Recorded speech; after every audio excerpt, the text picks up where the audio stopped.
Welcome to Built for This. I'm your host, Brian Briscoe. My podcast features captivating conversations with intriguing people who have found purpose in their lives through their career, family, or life experiences, and just why they were built for this. Through the stories that you will hear, I trust that you will be inspired and encouraged to find just what you were built for. So let's get started.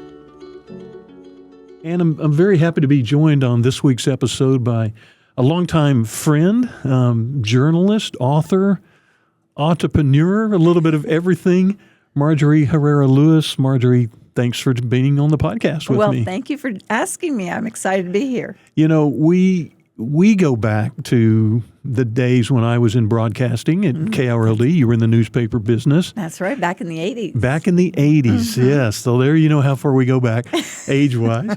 And you were covering a little bit of everything, but talk a little bit, and then we'll talk about some great stuff that you have going on with the book that's out and some other good news that's following that up for some developments. But let's kind of start at the genesis of, this podcast is built for this, and listeners and viewers are going to want to know just why and how you became what you have become. So how did the journalism, I want to be a sports writer, where did that inspiration and genesis begin for you? Well, growing up, I always liked to write. Mm-hmm. I used to, on rainy days when I couldn't be outside playing baseball or basketball or something, I would trap my sister, who's a year younger than I am, in our room, and I'd say, let's write stories. And then we'd take them to my mom and say, which story's better? Now, I wanted to be a writer. She wanted to be a banker. My mom was always the diplomat. Oh, they're both great. They're both great. Sure. And I would think to myself, what? If I can't write any better than a banker, what kind of a career am I going to have? So it was always something I wanted to do. When I was in high school, is pretty much when I decided I wanted to be a journalist. Mm-hmm. The school didn't offer journalism. It was a small Catholic school, and that wasn't an option. My senior year, I was meeting with my academic advisor, and I told him I wanted to take journalism, and he said, I'm sorry, we don't offer it. What else would you like to take? And I said, well, then I would like to take journalism. Yeah, sure. And I kept pushing it until finally he said, we can't even put it in the computer to give you a grade on your report card. But he found a way, and I took journalism. Okay. An independent study. And at that time, my older sister was a journalism major, double major in political science. She's now an attorney. But I loved what she was doing, and I just followed into the journalism world. And then off to college you go, Arizona State. That's right, go Sun Devils. The Sun Devils. Yeah. And so is that where you then really got planted in there that, okay, this is going to be a career? Yes, definitely. Yeah. But I kind of did a pivot, and I studied broadcast journalism. Okay. I thought, maybe I'll be a broadcaster. I like to talk, so maybe I can get paid for it. Sure. But I went to work for a short time with the CBS affiliate in Phoenix, and I decided I really wanted to write. Okay. So I got I did that while I was still in college. My first job out of college was with a sports magazine, and off I went. Off you went. Mm-hmm. You, I guess, work at a couple of newspapers, like you said, here and there. And how did you find your way to the Dallas-Fort Worth market? I guess the Fort Worth Star-Telegram first, and then over to the Dallas Morning News, and that's where we crossed a lot of paths covering tennis and basketball and you name it. Football, you name it. We were there, you and I. So how'd you get the chance to come to Texas? Well, okay, I was 12 years old. My father was a dentist, and he and my mom and the 5 kids, we all came to Dallas on our way to a dental conference in New Orleans. Okay. And we stopped in Dallas for a few days, did Six Flags, went to Neiman's downtown, just got the whole experience.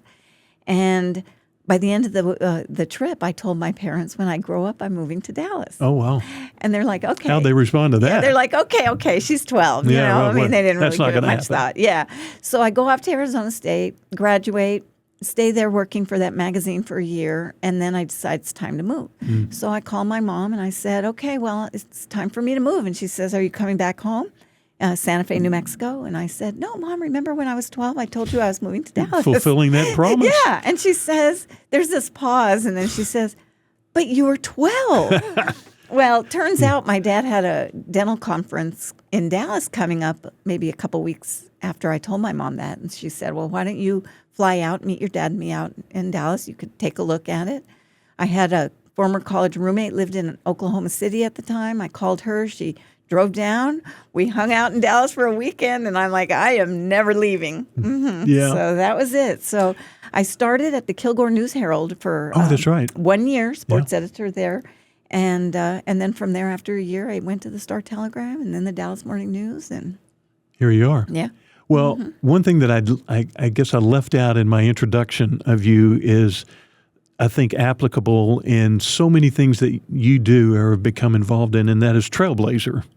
You are a trailblazer. Oh, thank you. I'm looking at your career, and then you become eventually, after you cover a lot of things, the first beat writer for the Dallas Cowboys. Female beat writer for the Dallas Cowboys, which is that's a big deal in Texas and a big deal here. And certainly Tex Schramm thought it was a big deal. He didn't like it when I told him I prefer college football. That's funny. But that was, talk about covering the Cowboys as the first female beat writer. I mean, you were trailblazing, Marjorie, and you would do that. That will tie in later to your book author world. But what was that like for you? Well, it was interesting. Yeah. You know, it was. I was used to working with men. You know, the Star-Telegram, when they hired me as a sports writer, they had never hired a woman to be a sports writer. Exactly. You were the first for that. They had women who would get bylines that had other responsibilities. But so I wasn't the first female byline in the sports section, but the first hired. And so I was accustomed to being around men all the time in the work environment. But it was a little different when I became a Cowboys beat writer, and now I have to be at Cowboys training camp, and I've got to be at practices every day, and you know the whole world of following strikes, and you know, and then of course colleagues. All my colleagues were male, and so they had adjustment to go through too. So it had ups and downs. Yeah. There were more ups than downs, but there were a few downs, and I did find out. Okay, so I'm in the locker room the first day that I'm assigned to the beat. And if you remember at the time, the Cowboys, their locker room wasn't open. It wasn't like a big open area. Right. It had little quadrants. And so so I'm in there. Then the next day, I go in there, and all of a sudden, curtains are at every quadrant. And then there were signs that said, do not leave cubicle area without clothing. I find out maybe a year ago, both from Randy White and from Timmy Newsome, that Tom Landry had actually spent 15 minutes talking to the team. We have a woman now who's going to be covering the team. Really? We're going to do things a little bit differently, and we're going to be gentlemen, and we're going to be respectful.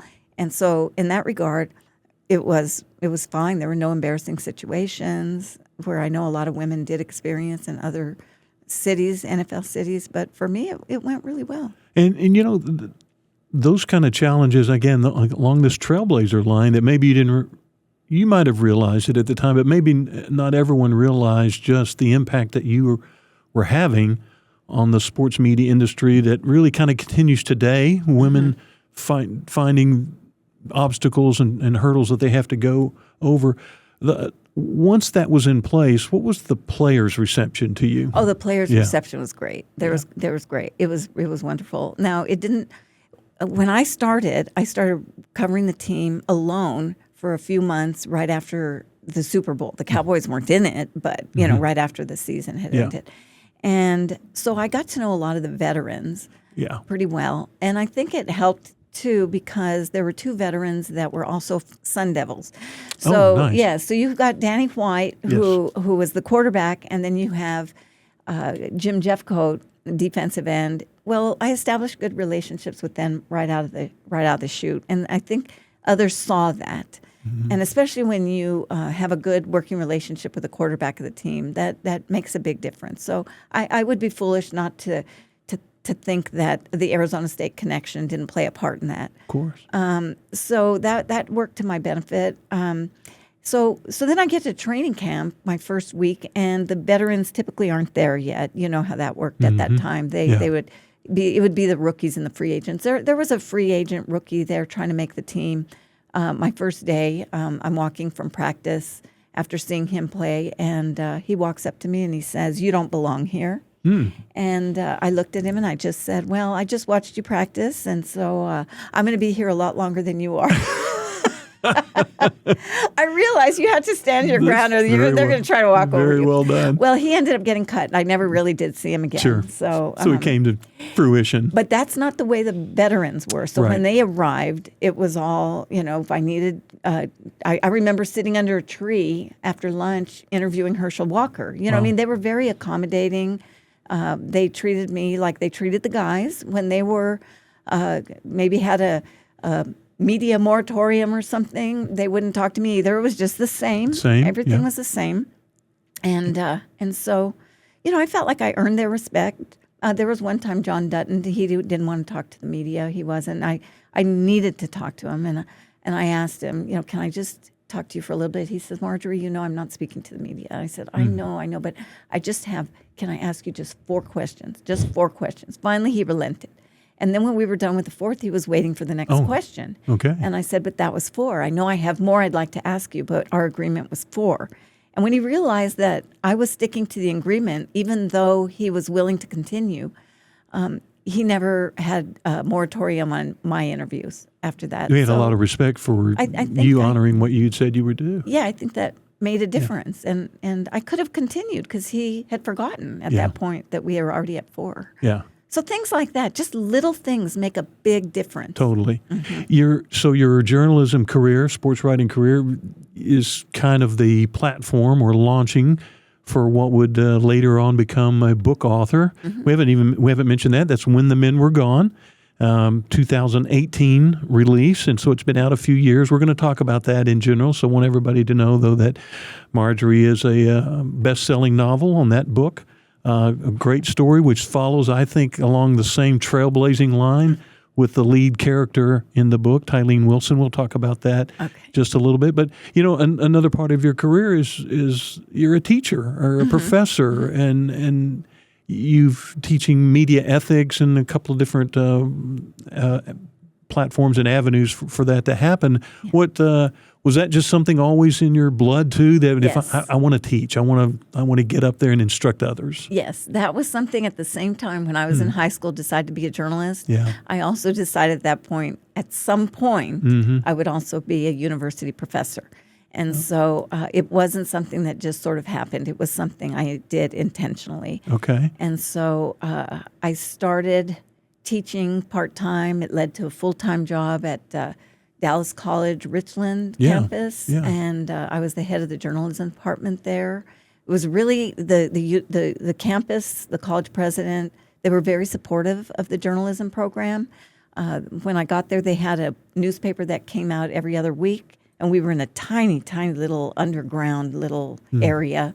And then by the time I left, we had moved the paper to be. It was weekly. We had twice a year, each semester, we'd have a humor magazine. We went online. We also brought in television station and a radio station. And so we really built the thing. We moved offices to where we had like 6 different offices. Wow. We had the newsroom had an editing section, and it had an area for reporters. They really, I'd walk in there and ask them for money, and I knew I was asking for more than I could dream they'd give me, but they made it happen. Did. New computers, new class. They just really supported the program. What's been from the teaching of those students like that? Are you seeing more and more that are eager to get into some sort of line of media, whether it's writing or behind the scenes or whatever it might be? Oh yeah, definitely. Yeah. It's fun for me because I see my students now on TV. Yeah. I see them on radio shows. I've seen their bylines for years. I just love seeing that they have made it happen and they're very successful. Now I teach at the University of North Texas. I've been there for about 13 years in an adjunct capacity. Right. And it's the same thing. I have students that I see on the air. I know that they're doing really well, and we're getting more and more that want to make an impact in the world of communication.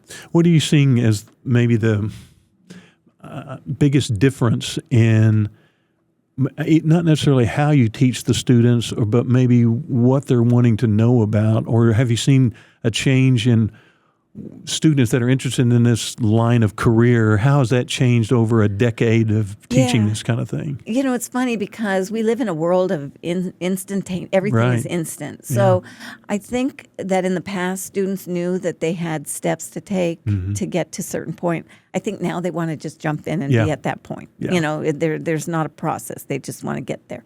And they have to understand that even though you want everything to happen instantly, you still have to pay your dues. That's something that is just a part of the process. Right. Mm-hmm.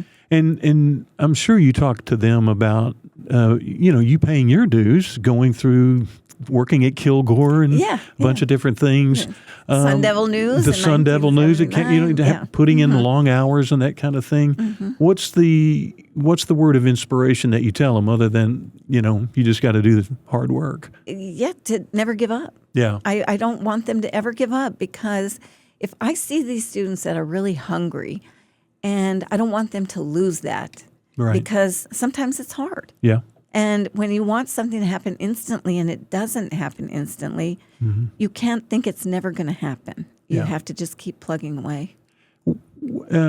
I think I started it off by saying that, you're an entrepreneur and a lot of different things. And every time I see you and we get together and talk about your book and things coming up, there's so much energy that comes from you about so many different things.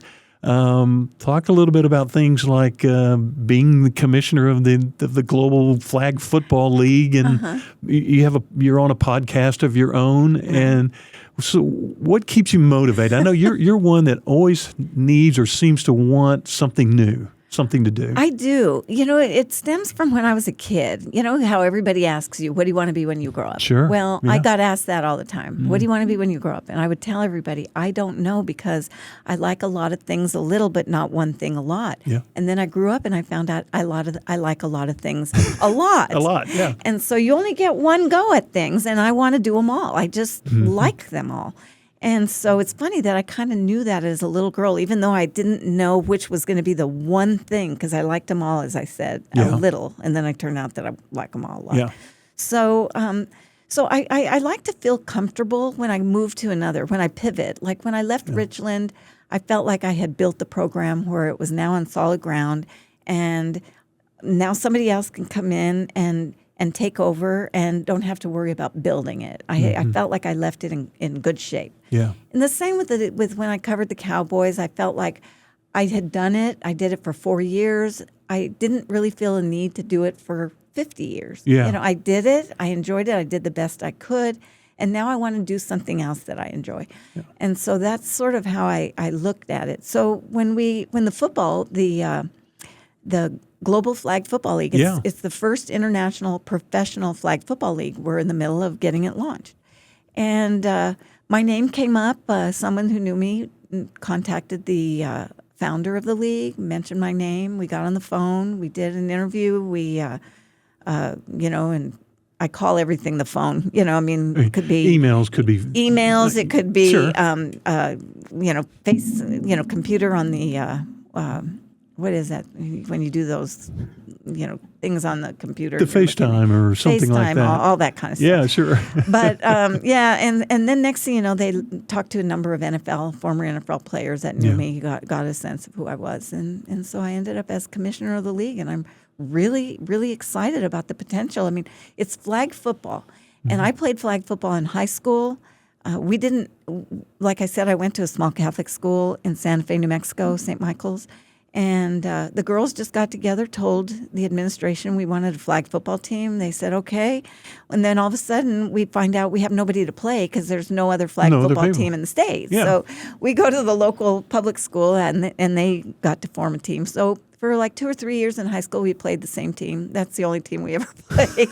But it was fun. Uh-huh. And then go to college, play flag football as a intramural sport, win the all intramural championship, and then to get the opportunity to bring flag football to the masses is just a thrill for me because I love it so much.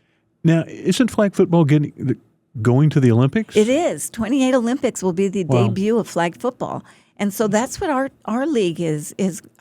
We hope to have players that will go on and represent the U.S. on the Olympic team.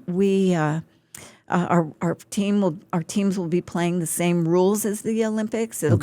We'll have 12-team rosters, one women's team. We have the men and women will have 12 of each. In each city that has a team, it will be one team coached by the same staff. Yeah. But then when they play, the women will play other women and the men will play other men. Sure. 12-team rosters, 5-on-5. Now, 7-on-7 is real popular, and a lot of the high schools in the area that are starting flag football will be playing 7-on-7. Texas Wesleyan University is the first university in the state of Texas to add women's flag football, 7-on-7. But we are using the same format that they use in the Olympics. And I think I've seen some NFL players that are already lobbying that I want to be on the team. Yeah, they do. So we'll see what happens It could be good. So, again, this is another example of the many things that you get involved with, that kind of thing. So let's talk a little bit about your book, or talk a lot about your book. It's When the Men Were Gone. Based 1940s, 44, the men are going off to war, Brownwood, Texas, and so there's nobody to coach the football team. Right. And you've written a great story. I'll let you tell it. And you're wearing the pearls today. I am, in honor of Tylene Wilson. Tylene Wilson. Yes. So tell us a little bit about, first, I'm going to back up. I know I've been involved with you on the book for a while. How did you discover this story that you wanted to tell about Tylene Wilson and everything that went on about that? And she is a trailblazer of her own, following much how your personality is. How did you find that? Well, it's funny. I was a junior in college when I went to the infirmary on campus and said, I think I have a cold. They said, no, you have allergies. Oh, no, I don't have allergies. I've never had them. Well, you do now. So that was the road to Tylene. Okay. Isn't that amazing? Interesting. I had no idea at the infirmary. moment. Yes, exactly. Because when I got to Dallas for 26 years, I was going to the same allergy doctor. He wanted me to take shots, but I was going to be out of town a lot, and I didn't want to have to give them to myself. So I just said no. I took allergy medicine. Finally, in 2011, I was miserable. Yeah. And so I went to get allergy shots, tested to do shots. And it was the first time in 26 years that the same nurse I had seen all that time saw me in a T-shirt. I'd never worn a T-shirt to the doctor. But that day I wore a T-shirt that had my daughter's alma mater on it, and it said the University of Tulsa football. Okay. So the nurse asks me, you like football? We started talking about football. And then she said to me, well, my great-aunt was a football coach. And I said, your great-aunt? And she said, yes. And all of a sudden I'm like starting to hyperventilate. And I'm like, when was this? And she said, in the 40s during World War II. And then I asked her, where? And she said, in Brownwood, Texas. Now, if you follow high school football in Texas and you hear the name Brownwood, you immediately, I went to Gordon Wood. My head is spinning. Gordon Wood, who won 7 state championships there. And I'm thinking, this is an iconic Texas high school football town. Right. And they had a woman football coach. So by the time I was done with the appointment, I had asked, Jean Van Waters a million questions. And then I asked her if I could write her great-aunt's biography. And she said she would love it. I set out to do the research, and too much of the story had been lost to time. So that's why I ended up making it a novel based on a true story. Yeah. And so that's how I found out about Tylene Wilson. And you make trips to Brownwood. Oh, many. Yes. Right, to do the research of that and write the story. How it's interesting that you, with your career, again, as we've talked about a few minutes ago, being the first female beat writer for the Cowboys, and just so many trailblazing moments that I've always attributed you to, that you would write this story, a very similar type story of a female in a heavily male scenario setting, stepping out there. And so as you were researching Tylene Wilson, talk about some of the hurdles and challenges and pushback that she felt while she was trying to do it. And then you also had some that were difficult in trying to write the story.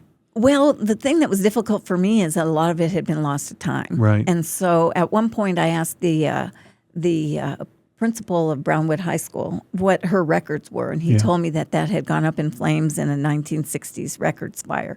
So it was a little bit difficult trying to find out specifics, and so I had plenty of pieces that I knew I could wrap a story around. And yes, there was a lot of pushback. She really wanted to be a football coach for her career. She was an administrator. She had advanced degrees. She was a terrific educator and administrator, but she wanted to coach football. And she actually coached from 1942 through 1946. And then the men came back, and she couldn't do it anymore.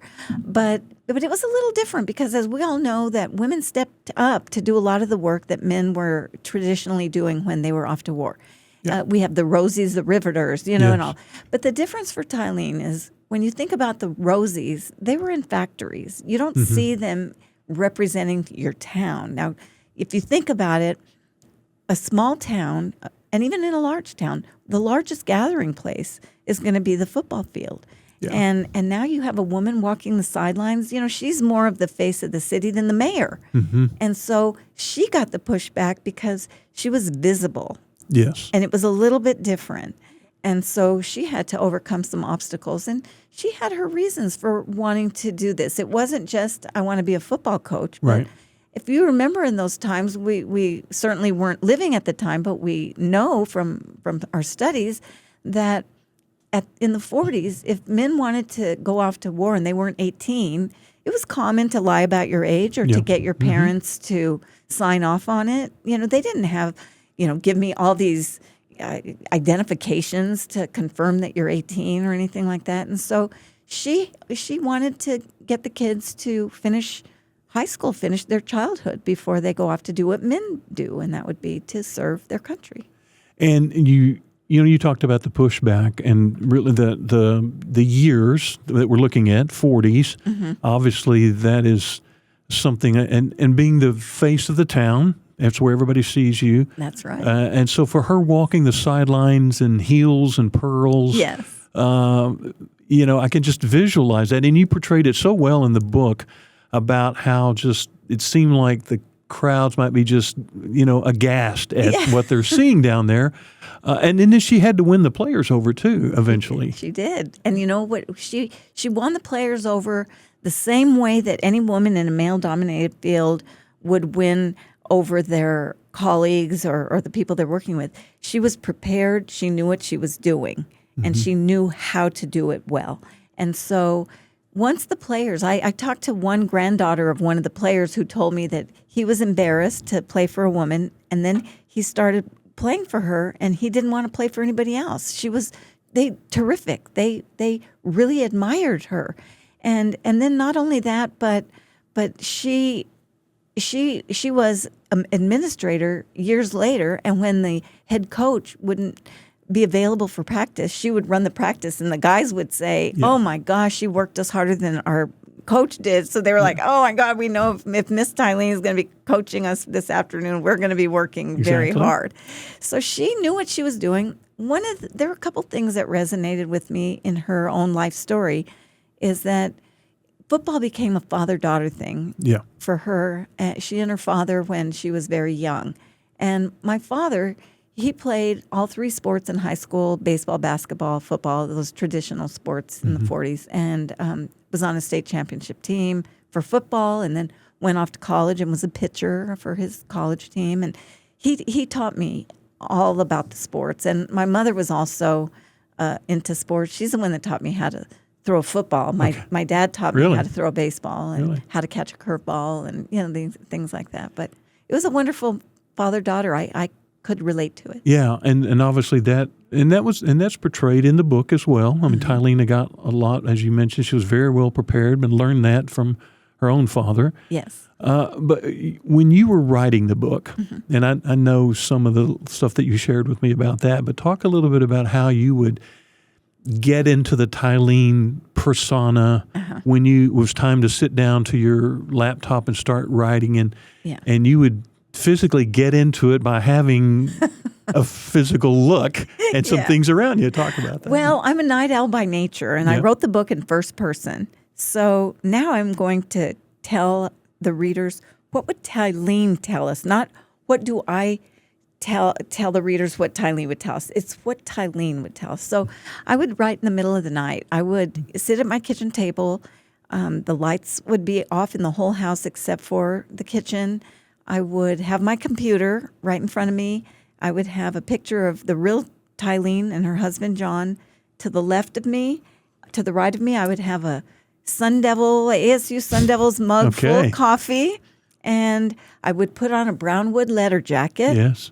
And then I would play music of the 40s. I would listen to big bands, music, Glenn Miller. I would listen to the Andrews Sisters. I would take myself back to the 40s. Yeah. And then I'd sit at the computer. Now, a lot of writers that I know, they do note cards, they do sticky notes, they do all kinds of things to organize their thoughts and outlines and everything. Mm-hmm. But because I was always a journalist on deadline, I just have never written that way. I just sit there and I write. Yeah. And so that's what I would do. Just sit there, okay, take a deep breath. What would Tylene tell us tonight? Yeah. And then start writing.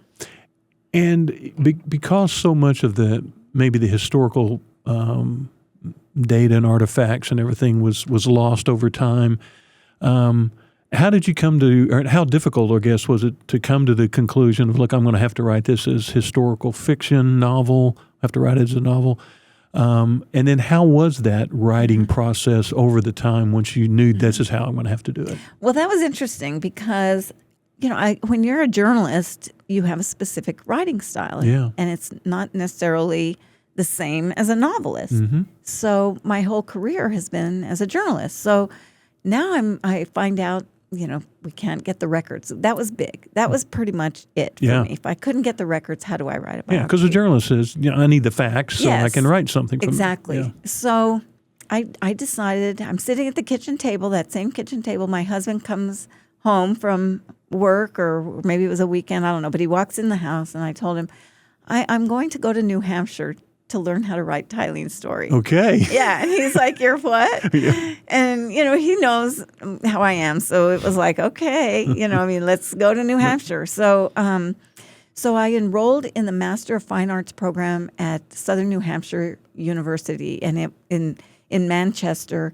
But it was a low residency. So it was a 60 credit hour master's program. Okay. And I was going to show up at their doorstep, and this is going to be my thesis. Now, I had a lot of other homework to do that had nothing to do with Tylene in the book, because you're getting a Master of Fine Arts. Right. I was exhausted. But I would go spend the first week or 10 days in New Hampshire, and then I'd have a professor that I'd work with the rest of the semester, and I would do my work and my revisions. And so I was learning how to become a novelist. Wow. And people would tell me, well, you're a writer. You could probably figure it out, get some books, and, I might have done that had Tylene not been a real person and I just wanted to write a book. But because Tylene was a real person, I wanted to give my best effort. I didn't want to wing it. Yeah. And so I felt like the best way was to study under successful, award-winning, best-selling authors. Now I get to New England and I discover my first residency. Oops, nobody gets Texas football. All of a sudden I'm like, wait a minute. They don't see it as a big as deal as you. No, they didn't get it because they were in different genres. Sure. And so, but about 3 days into my residency, this one professor comes up to me and she says, I get it. And I was like, what? She said, I was born in Nashville. I'm from Nashville and I went to Auburn. So I get the Southern football thing. So she became my primary professor, and otherwise, I'm not sure I would have stayed there because nobody really understood what I was trying to do. Yeah. Mm-hmm.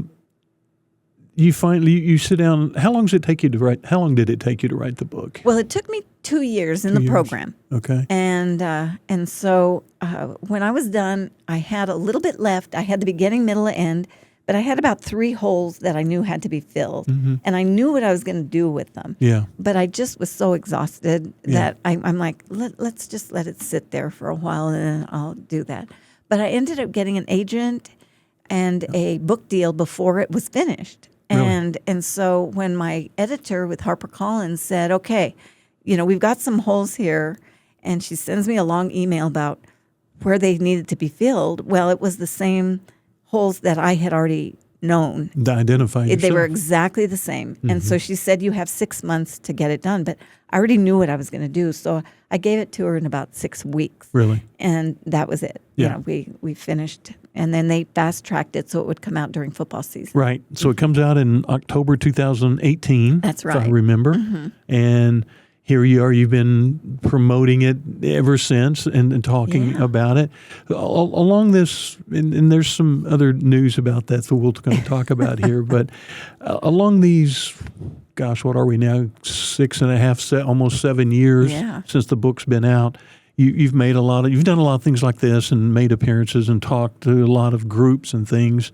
Do you see yourself as a trailblazer, as an inspiration person to maybe even to young girls or females? Because again, we've talked about your career, Marjorie, and it's impressive what you've been able to accomplish in a very male-dominated football media world, and then to take on a topic like Tylene, who faced many similar situations. Do you like that role? Does it fit comfortably on you? You know, I've had a lot of people, say to me, you're an inspiration, and thank you for being a trailblazer. But I don't know that I could have done anything like this without having the true trailblazer raise me. My mother was just born too early. Okay. She would have been the one. This would have been her? This would have been my mother. Okay. Yes. And so she just gave me the strength, the lessons. She taught me about perseverance and fortitude. And she was the one, when I would tell her I want to do something, she would say to me, well, then just do it. There was no such thing as Nike yet. It wasn't invented. Yeah. There was my mom was the originator she of would just do it. Yes. And so I never thought of myself as a trailblazer. I just thought I was just doing it. That's what I want to be when I grow up. And so that's what I'm going to be when I grow up. And I didn't think about how I might be perceived and I also thought when I would look at newspapers and I didn't see any women's bylines in the sports section, I just thought, wow, I'm the first one that wants to do it. I didn't know that maybe people didn't want them to do it. I just thought women weren't interested yet. And so I just thought, well, I'm interested, so I'm going to do it. Do you see? And I want to follow up with that right now, though. But in some of your classes that you're teaching, are you seeing the ratio more of female people that are? Yeah, I would think so. Definitely, a lot different. Actually, I was surprised how many were actually in broadcasting when I was in college, because people were always telling me all the guys were in broadcasting. Yeah. And then I got into that major, and there were a lot of women there already. And so I've seen it over the years. Sure. When you were preparing to write the book and writing the book and everything, and I know you took on the opportunity, or you had the opportunity to be on the Texas Wesleyan staff, football staff, when they were bringing football back to there. I know that was a lot of interesting times there to see what that like, but what did that feel like, stepping onto that role that maybe Tylene could feel at the time she was doing it? I remember I went to my first practice, spring practice at Farrington Field in Fort Worth, and I took a picture of my feet walking on the turf because I just couldn't believe it. Yeah. By then I had already been assisting with the team on campus at little fields, or we had been practicing at Pauley High School and, different things. But walking onto Farrington Field as a coach, that was overwhelming in that moment to me. I didn't let on with anybody to know. And that's also a day that I'll carry with me for the rest of my life, because I broke my finger that day. Really? And it's still crooked. From the practice session there? So what happened is I arrive at the field, and they're setting up the ball machine. Okay. And it was on the sideline to sideline. And in the middle of the field, one of the assistant coaches was trying to catch it, but the ball was flying over his head. So I stood up behind him, and I said, I'll just catch it back here. So the first one pops out, and it's to my right, and it bounces. So I reach over to tap it, but it took a weird spin. And as I reached to tap it, it snapped the tip of my index finger on my right hand. Well, I'm not telling anybody that I just broke my finger on the first play, the first day of spring practice. I'm a football coach, so I didn't say a word. And Really? And then the assistant that I work with, Quincy Butler, he calls me over and he says, "Come on, we're going to throw drills to the defensive backs." So he tosses me a football, and I start throwing football drills, and my finger is dangling, and nobody knows. And then I get in the car, and I am thrilled with this first practice, and I went straight to the doctor to get my finger set. So I show up to the next practice, and I've got this big old thing, and the guys are asking me in the huddle what happened, and I told them I broke it right before practice, and they said, "And then you still threw?" Nobody knew. And then they're like, "Oh my gosh, that was my street cred." I was like set for life after that. Mm-hmm. So there you are out there with the broken finger. And nobody knew. You won them over right there, much like Tylene had won over her team after a while. Different way. Hers might have been a little less painful, sure. But you got to, you win them over. Win them over. And I discovered that, guys, these college football players, if you have something that you can teach them that will make them better, they don't care. Yeah. If you're not, 6'10", 300-pound former football player. Yeah. They don't care. Mm-hmm. Well, Marjorie, as you and I know, some of the biggest news to come most recently from the book, and this has been made public, and you can talk as much as you want to say about this, but I know through your literary agent and everyone else that the movie rights have been sold to a studio for When the Men Were Gone. Now, that is really exciting news. Here we are 7 years down the road, so tell us how that happened and maybe where we are. And, I don't know as much as you can say about that for thoughts about, how this might come to realization on the big screen. Oh, I know. I can't believe it. So my agent in New York, my literary agent, she calls me one day and she says, "Would you like to have a talent agent out in California represent you for, the movie?" Mm-hmm. And I'm thinking, do you really have to ask? Really? Yeah. Okay. So I have another agent with CAA. So I'm represented by CAA in California and by the Harvey Klinger Agency in New York. And so together, both agents work to get the screenplay sold. To get the screenplay developed. Yeah. Sell the rights took a while. to the book. Yes. Yeah. And we had a contract with another company, but then COVID hit. They didn't continue working on it. Everything just kind of fell by the wayside. So we let the contract expire. Mm-hmm. So then we got another group, and this is the one that's now with Mandalay. And one of the producers, her name is Elizabeth Galfen Stern, she also brought Still Alice from book to film. Really? Yes, wonderful. And Julianne Moore won the Oscar that year for Still Alice, incredible movie about a 50-year-old woman with Alzheimer's. And so the whole team, we got the screenplay done. They took it to some potential actresses. They got some feedback. They took notes, decided to do some rewrites based on the feedback. And just recently, probably about within the last 6 weeks, have completed the final revision. Yeah. And now they're looking to see who's going to play Tylene. They're working on that. That's the next step. The screenwriter did an incredible job.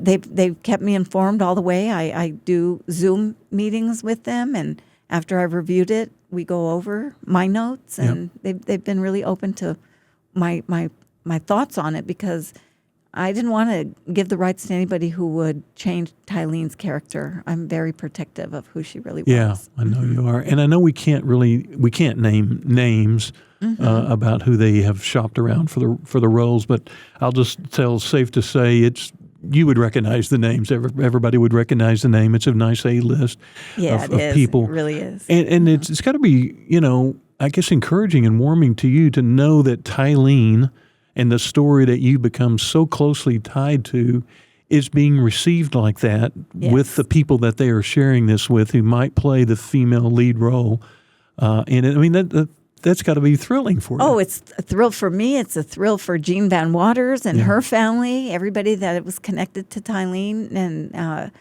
the city of Brownwood. I mean, they all know that this is in the process. I've done radio shows out there every now and then to keep up, let everybody know what's going on.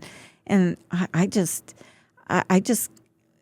can't even imagine what it will be like to sit in that theater and actually see Tylene coming to life on the screen. Have they mentioned even trying to target a date or a year for release of it? I mean, I would think it would be during a football season. Yeah, that's what I would think. Hard to know. It's hard to know. Yeah. There's so many factors that come into play. But the fact, I mean, could you imagine when you started researching this that I'm going to do the Tylene story, that one day there could be, I mean, a studio is already involved here, and a screenplay has been produced, and they're shopping it to actresses and actors. I mean, that could have been, you couldn't have imagined that, could you? Oh, never. And I have a wild imagination. Yes? That just didn't really occur to me. In fact, people would ask me when the book was coming out, how many books do you hope to sell? And I said, well, I hope I sell 100, 50 of which are not to my family. Sure. It's just hard to imagine something like this. So it's just been an incredible ride. Now, while all of this is going on, and I know it's developing over time, do you have another novel in you? Do you have some thoughts about maybe doing another one? I do. Yeah. I've been working on it.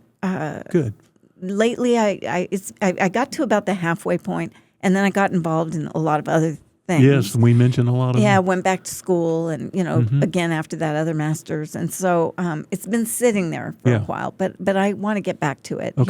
Here pretty soon. Good. Well, and I know we're teasing a lot on that. I know a little bit about that and the movie, but what advice or what inspiration would you give? Here's say another young female student coming out of high school and hearing this or watching this and seeing all that you've accomplished.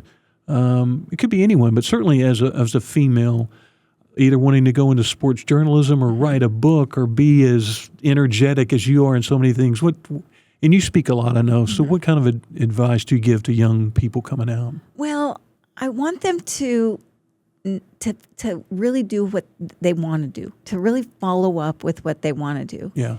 In fact, one time, this is an example. I'll just give you an example. I decided not to give a final exam to my students because I had this group that was very, very highly motivated, and they did a lot of extracurriculars on the UNT campus and all. And so I wanted them to have a different life lesson than just another final exam. So I told them not to study for the final. And I kept telling them, don't study, please do not spend 1 second studying for a final. And they were like, alarming. Yeah, I said, but when I see you. So what I did was the day they showed up, I told them to take a sheet of paper out. And I had them put their name, the date, and then I said, put, UNT, put what the name of, what room number we were in, how old they were that day. I gave them what the weather was outside, all this information that would capture the day. Right. And then I told them, write down what you want to do. And anytime you think you want to change your mind, open it up and look at it as what you wanted on that day and what that meant to you when you wrote this down, and keep following it, keep following it. And I said, keep it with you. And so about a year later, I ran into a former student. He says, look, and he pulled out his wallet. Really? There it was. He said, I'm keeping this with me. And I hope that's what they were all doing. But that's what I want them to do. Life can be hard. Life can have interferences. Life can take you off track, all these things. But if on that day you wanted that so powerfully, then don't stop. Excellent advice.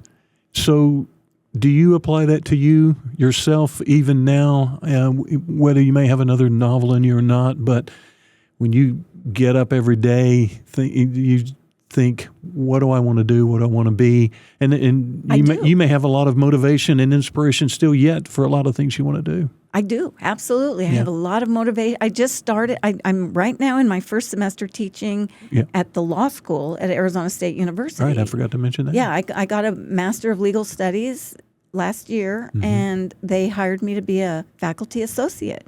I'm 68 years old. I'm not you're thinking just getting started. People are going to be offering me jobs at 68 years old. Exactly. But it's happening because I just really desire to do these things. I hope I can make an impact on somebody else's life. I hope that I could be, as a teacher or as a mentor or as an example, half the person my mom was for me. Mm-hmm. My dad too, but my mom was.